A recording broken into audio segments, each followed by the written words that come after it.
Hey there, Internet! Welcome to the Hard On Gear channel, where I discuss and review my used and abused knives and gear so that you know what is or isn't worth spending your hard-earned money on. If you want to help this channel grow, please consider subscribing and turning the notification bell on. Hit like on this video if you do like it. Send all of your Hard On Gear stories, pictures, and videos to the Hard On Gear Instagram or send them to hardongearchannel@gmail.com. Thanks, and on to the video. So I got home late last night, seen a package in the mail, and couldn't wait to open it, then realized I had to do this stupid unboxing video. So here I am this morning just doing this really quick so I can open this knife and start playing with it. So here is my first Benchmade knife. I looked at them before, but to be honest, it was kind of like a Lamborghini or an Aston Martin or something like that. I'm not a car guy, but when I hear those names, I think, well, not even in my price range, not even a realistic thing I'm ever going to buy, so I just kind of tune it out. Benchmade, Hinderer, ZT, like those names pretty much all did that to me. Benchmade, though, they've been something I wanted to try for a while, and I just needed to figure out which model to get and really decide if I wanted to spend over $200 Canadian on a freaking pocket knife. But as I get more into this channel, there's just no way I can really give a full, thorough review of different knives without using a lot of the main staple models of a lot of the big companies out there. So yeah, this is my first Benchmade, my first Axis lock, and my first time ever paying this much money for a knife. This was pretty close to making my EDC pick over the Manix 2. This was actually on the short list. So, let me just... anything on that side? Nope. So typically, Benchmade, when you get these knives in Canada, the seal's already been broken because they're checking it at the border to make sure it's not an automatic, because we can't have anything automatic. A spring assist is like the fanciest thing you can get in Canada without having the knife taken at the border or off your person if you get stopped by an officer. So, ooh, nice little sleeve. Guess I'm paying $3, $4 out of my huge MSRP for that. And well, this is a pretty slick little case actually. Ooh, I'm excited. Ooh, ooh. Axis, big deal. Actually, it's a pretty cool thing, I believe. So we're gonna find out. Now let's see what this Axis lock is like. Ooh, that's really easy to pull back. I'm just a little bit afraid about the Omega springs, only because you hear so much. Most people never have that issue. Almost nobody, if you look at the grand scheme of how many Benchmade owners there are out there. However, I am exceptionally hard on my stuff, and if somebody is going to break those Omega springs over time, I think it's going to be me, so I'll let you know how that goes. The Benchmade 940-2, instead of the aluminum handles, has G10, still the same S30V blade steel, but you've got the blow-through design, and there's just little green back spacers. Yeah, so I think the knife is still definitely needs to be broken in a bit. Yeah, oh wow, that is, okay, so the Axis lock is really smooth. The blade is not super broken in yet, but wow. What a cool blade style, what a cool blade profile, what a cool grind. This is a knife that was designed by a Australian, well, I guess it was a Texas rancher who lived in Australia. Is that right? Warren Osborne, but he's passed away a few years ago. Just an old school ranch hand who wanted a good folding knife that was light and very capable, that you could basically use on a farm or dress up in a suit if you needed to. And this is definitely fitting that. So wow, that's pretty smooth on that Axis lock. It's going to take a while, obviously, for me to get used to the differences in this knife. And this is certainly smaller and a little more compact and pocket friendly than most things I'm used to carrying. This was actually a very close contender for the EDC folding knife in my EDC carry, but the Manix 2 ended up winning just because it's a little more rugged, a little bit bigger, and I like a big sturdy knife. I'll be putting this on the shelf for a bit, or maybe putting it in a backup pocket for fun, and I'll be giving this some ride time in my main slot just to make sure I'm getting all kinds of use out of it. But I think, based on the fact that this was designed by a guy who knows how to work and knows how to get work done and understands real hard use tasks, this knife was designed to hold up to all that while still, again, not looking quite as terrifying as something a little bit more big and scary like the Recon 1. So that's actually a pretty good size comparison, right? Yeah, 940-2, about the same size as the Manix 2. So right off the bat, feeling this thing out, like this is extremely comfortable in the hand and extremely light. This is pretty much half the size of the knives that I'm used to carrying on a regular daily basis. So I'm kind of curious to see if I even remember that this thing is there after a while. So first impression going to open this is the thumb studs are a little bit tiny. This is typical Benchmade style, I believe, and they're still pretty easy to hit. But I mean, I think once this knife breaks in, it's not going to be as big of an issue. It'll probably just need a little touch and it should fly open. Same with the reverse flick, which, yeah, barely.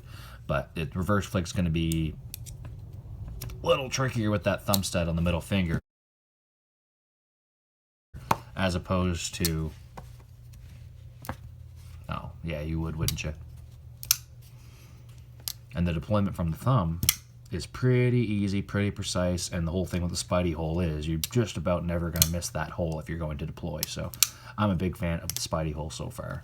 But yeah, the Benchmade thumb stud, it could be a little bit wider, and really if you're trying to keep it from snagging in the pocket, I don't know if you could go much wider than that. So I see what they're doing there, trying to keep the profile small, but yeah, I'm going to miss that sometimes. I don't like that. I think once it gets broken in more, I'll end up using the access lock as the main deployment, but man, that is so slick that like it flies open and shut on me so fast there. I'm sure I've got to get my timing down with this knife, because you can release the access lock as it opens and it should stay up, but like I said, it needs to get broken in more. This reverse tanto is awesome. So I get the benefits of my preferred spear point style control from the, I guess from the thumb and the back of the blade. I feel just about the same control as I do with the spear point, but it's not quite as over exaggerated with that downwards curve like the clip point, where I feel like I'm losing utility. If that makes sense. But I love the blade design. I love the blade length. Yeah, you're looking at almost, yeah, about just shy of 3.5 inches of usable blade length, which is a little bit more than the Manix 2, not quite as much as the Recon 1, except with this combo edge, which you make your mistakes and you learn from them, but I would have liked a full belly on that. Still, the size of the Osborne compared to the size of the Cold Steel, and you've got a similar amount of cutting edge, pretty cool. Now, as far as the ergonomics and the feel in hand go, that's a comfortable knife, and that fits very, very good in my hand. So I really do like to be able to choke up with my thumb on the back of the blade like this, so this is very comfortable. The handle's a little small compared to what I'm used to, but again, used to handling something a little bit larger, a little more beefy. But there's still nothing wrong with that. And for the trade-off of size and weight carryability and all that, you could throw that in a pair of shorts no problem, and I don't think you'd even notice it. And while you shouldn't notice it, when the time comes that you do need it, you've got very, very, very capable knife, more capable than most things out there. The sharpening choil's nice, jimping on the inside finger guard here, and a little jimping on the top. The contouring of the handle scales is extremely nice. There is some nested liners in there. Not the strongest thing in the world, but I mean, compared to, what are you going to do to this knife that you're really going to get it in that zone of getting it close to being compromised?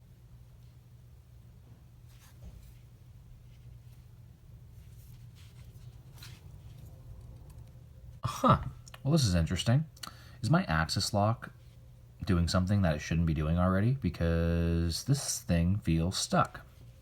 Oh, okay. It just got a little bit grippy there, so that's something I'm going to watch out for. Just because you hear things about the quality control and you hear that it's getting better, and I'm going to assume that this axis lock needs to be broken in more, but that just gave me a little bit of a startle. But again, just because I'm paying more than I've ever paid for a knife and it's going to do something like that on me right away, I gotta wonder about quality control. And from someone who their first quality knife was a Cold Steel Recon 1, that's the king of quality control right there. Lynn Thompson and the Cold Steel bunch tend to, well, Lynn Thompson sold it now, but Cold Steel takes their knives out and they make sure that one knife, at least from every single batch, gets taken out and beaten on right to death to make sure that the quality is 100% good across the board. I don't know what Benchmade does, and they've got a pretty killer warranty, but you'd think for the price you're paying for this, you shouldn't have issues like that. So we're going to see what happens. I know it's a rare thing, but that right there just gave me enough startle to make me wonder.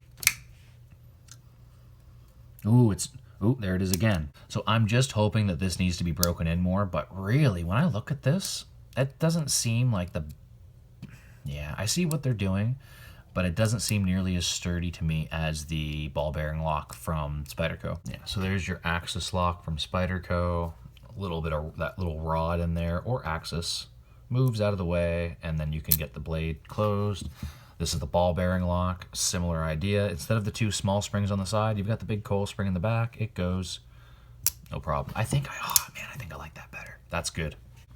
So I don't know if I've got much more to say about this knife than that. I mean, this is basically going to be an experiment for me. This is a lot of firsts and a lot of things I never thought I would ever purchase or really had much interest in purchasing. Like, this was really close to winning that EDC slot, but it really lost because of a lot of the reasons that I'm kind of talking about now, which is You hear the quality control stories, and it does sketch you out a little bit. A few of the things I've talked about are kind of the reasons why I decided to go with the Manix 2. The Manix 2 is built more rugged. I really like the lock, and I like the solidity of it, and there's not a lot of bad stories about the Manix 2 locks. I looked around for them because I'm still a little sketched out about something that mechanical, where dust and dirt and debris can get into. I did look quite a bit trying to find some stories about Manix 2 coil springs failing, but there's not anything that I could come across. I'm sure there's a few scattered out there, but compared to the Axis lock stories, and you know, I'm a little surprised at how difficult that is right off the bat. I do wonder if this is an issue that you get with all Benchmades, or if it's just an unlucky batch that I got. So I almost got the Griptilian because it's half the price, and it's very, very common, if not the most common Benchmade. This is pretty close too, obviously, but the Griptilian would have been a good size comparison, a very good Benchmade representative to be on the table. But I decided to go with this first because I know I'm not going to carry that Griptilian much. I'd rather have the Super Freak. I feel like the Freak would be a little bit better fit in my hand for what I want to do, a little bit larger size. This is different. I got to get used to this, so I'm not going to give it too hard of a review yet. What this will provide me with is a very good comparison video between the Manix 2 and the Benchmade 940-2. So these are both G10 handles, S30V blade steel. They both have the closest, pretty much the only thing other than this is that bolt action lock Spyderco does, but you have two locks that are essentially the same concept, just the Benchmade Axis lock might have some weaknesses and flaws, and the Spyderco Axis lock basically, I think, tried to come up with a better system for that. So iffy on what you prefer. I'm sure based on what you've used more will alter your preference. Overall, I mean, as compared to the other knives I have, these are two that are probably the closest in similarity, although they're different brands. So look forward to a good comparison video between these two bad boys. So let's see how things go, Benchmade. If you treat me well, I will say good things about you, and I will give you the respect you deserve. If you screw me over and you are a bad batch right off the hop, boy, I'm going to let the world know, and you are going to leave a bad taste in my mouth. So I really, really hope the best for this thing. As dumb as this may be, a few months ago, I really started looking at it a little bit more heavily because I heard Andy Stump, God, still needs to be broken in. I heard Andy Stump talking about his new Benchmade sponsorship, Andy Stump podcast, Cleared Hot, if you're not familiar.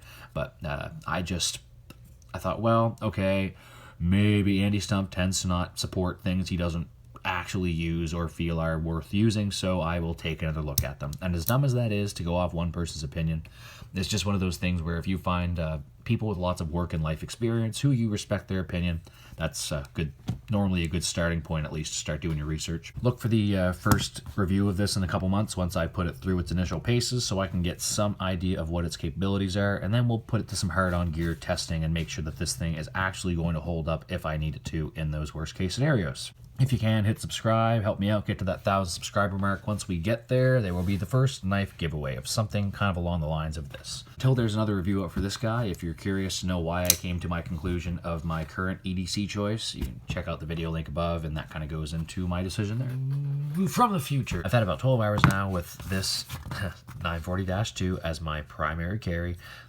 It's growing on me already.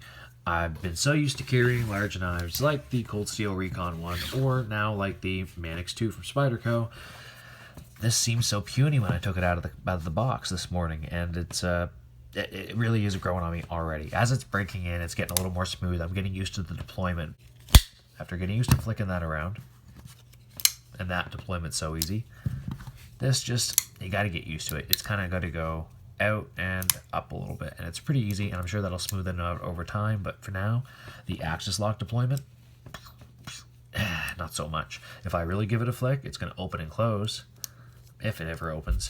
Oh, almost kept it open, but the timing obviously will get better on my part, but it's just not, it's really stiff, so it's just not really Axis lock deploying yet, but not quite free dropping. And there is a little bit of stick in the lock like I talked about. So if I looked up a video, there's a guy named what's his name, Mark Josh. That's Mark with a C, Josh, on YouTube. I gotta give him credit for that because he did take the time to reassemble over and over again with the Axis lock and the Omega springs and all that. I don't know if it's that big a pain in the ass, but it's more than I would want to do, and he took the time to go through the steps of figuring out exactly what was wrong, which I don't know if that's exactly what's going on with mine, but what I think we're having the same problem, which if you look inside of those liners, you can kind of see the cutouts. I don't know if you can kind of see them there. I should probably put it in the right spot. But basically, let's see if I can brighten you up a little bit. Inside of these nested liners, you've got grooves. And inside of those grooves where the axis lock slides around, you see that? At the top of the groove, way up here where it's in its resting position, if it goes too far up, it's not quite sanded down enough on the inside. Sorry, back on camera. So yeah, it's just, it'll go up so far that it'll get jammed up there a little bit. So I'll show you what I mean. So not so bad if I just deploy lightly, but if you really want to give it a, you really got to give it a thunk to get it back there. So that'll wear down over time. I don't feel like disassembling this knife already. I already stripped one of the screws earlier when I switched the pocket clip over, partially because I didn't use a great tool to do it, and partially because I'm a dumbass and I'm rough on little tiny Torx screws that are, yeah, they need to be big or else I will strip them. Son of bitches. Just like all these freaking heads on that Recon 1 over 8 years, they're all stripped right to shit. All except for the pivot, of course. But yeah, so anyways, the 940-2, it's growing on me. I'm starting to really enjoy the axis lock. Again, it sticks when you hit too hard like that, but it's breaking in. It won't take long, I'm sure, before that's going smoothly. Maybe I'll drop a little bit of lube in the pivot here and see if it smooths out a little bit, but I think it's more just the fit and finish aren't perfect because, well, maybe I'm witnessing what is supposedly a little bit of Benchmade's quality control issues. I just know this thing was perfect out of the box. This thing was perfect out of the box. I got the thumb set on the other side, by the way. That's my excuse. But Spyderco, oh, when I took this out of the box, you know how you get hyped up for certain things?